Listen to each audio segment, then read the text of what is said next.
Yo, what's up, y'all? Today we're talking about how to not be disappointed by your video game purchases. Now, just recently, Astral Chain and Daemon X Machina came out, and I know that a lot of people are disappointed by those games. It's not that I looked online, it's inevitable. Whenever a game comes out, people are going to be disappointed, especially with Daemon X Machina. I've played the demo, so I'm not saying the demo is an indication of the final game, but it was very low frame rate and the gameplay wasn't very fun. But I know that people who are disappointed by the game are not gonna be very vocal about it, because whenever you're negative on the internet, people tend to shut you down unless the majority also agrees with you.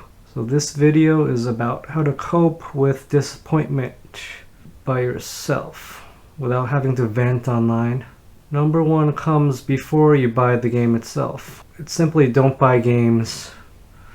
This one's an easy one. If you don't buy any games, you won't be disappointed by them. I'm not just saying this to be a smart aleck. My point is that you can keep playing the games you have instead of chasing the hype of the next great game. A lot of games these days have a lot of replay value. Splatoon 2. I'm sure many of you have hundreds or over 1,000 hours played on Splatoon or Splatoon 2. Sometimes it is more satisfying to play a few games very hardcore than play a bunch of different games and not play any of them very much. You don't get as much out of them. For a lot of video games, you get as much out of a game as you put into it. If you don't ever want to be disappointed by a video game purchase, keep playing the games you love. Number 2. Know yourself. You know yourself better than anyone. I don't care if some reviewer on the internet has reviewed 100 games. He or she doesn't share the exact same taste in games with you.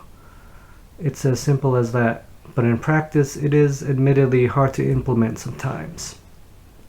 We are constantly inundated with other people's opinions. We watch reviews and listen to people talk, and sometimes we adopt other people's opinions as our own. But you should not do that.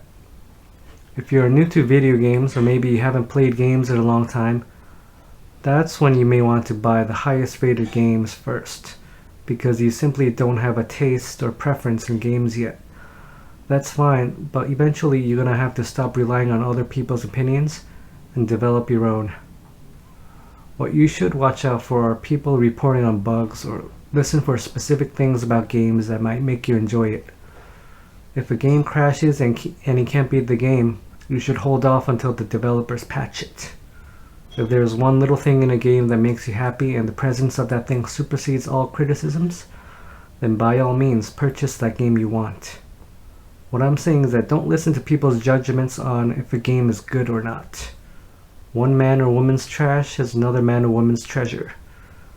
Remember that the most vocal people are the most insecure. In the early days of the internet, people praised hidden gems like Earthbound or Sonic CD, although these aren't hidden gems anymore because so many people know about them now. Why did they praise games that don't appeal to a wide audience? Because it made them feel good about themselves to know about something that most people didn't. They were proud to be hipsters or pioneers. Unfortunately, many hidden gems are hidden for a reason. That reason being that they appeal to a niche audience, and it is highly probable that you won't like it. This happened to me time and time again. Don't believe the hype generated by these hidden gem hipsters. Look into the game with a neutral attitude. Try it out, but don't expect the best game ever. One of the main reasons why hidden gems are overhyped is because the first people to discover the game didn't expect much and were surprised by the quality. This brings me to my next point. Don't expect much. Don't fall for the hype. Games rarely live up to the hype. I see it all the time. The game is introduced on Nintendo Direct, we get hyped. We see gameplay. It looks awesome. Nintendo promotes the heck out of it. We may even buy the collector's edition because we have convinced ourselves that it is the second coming of Christ. But what happens more often than not?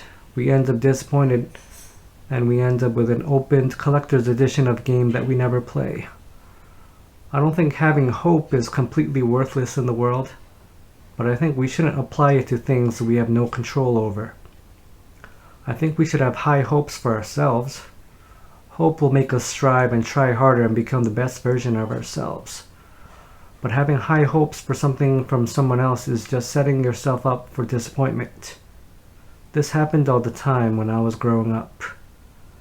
I would hype my parents up that I would become the submissive workaholic student that they wanted me to become, and a part of me did want to please them. But the stronger side of me that loved myself precluded me from living life for them, for which I am grateful. I am glad that I didn't study like an animal. Okay, for this next tip, let's say you bought the game, and even though you didn't fall for the hype, you are still disappointed. What can you do? First of all, never trade your games into GameStop. Second of all, if you can sell your game for a higher price like on eBay, then go for it. If you can't or don't want to sell your game, however, because for example you bought a digital copy, then number 4, force yourself to play the game. I know this might seem counterproductive. Why force yourself to play a game that you don't like? Number 1, you might like it later on. Some games start off slow but become better later on. A lot of long games like RPGs are like this. Number 2, it is empowering. You might be powerless to control the quality of the game, but at least you have the power to control how much you can play the game. It is like you're saying, I don't like you, game, but I'm going to play you just so that I don't feel like I wasted my money. So how long should you play a game?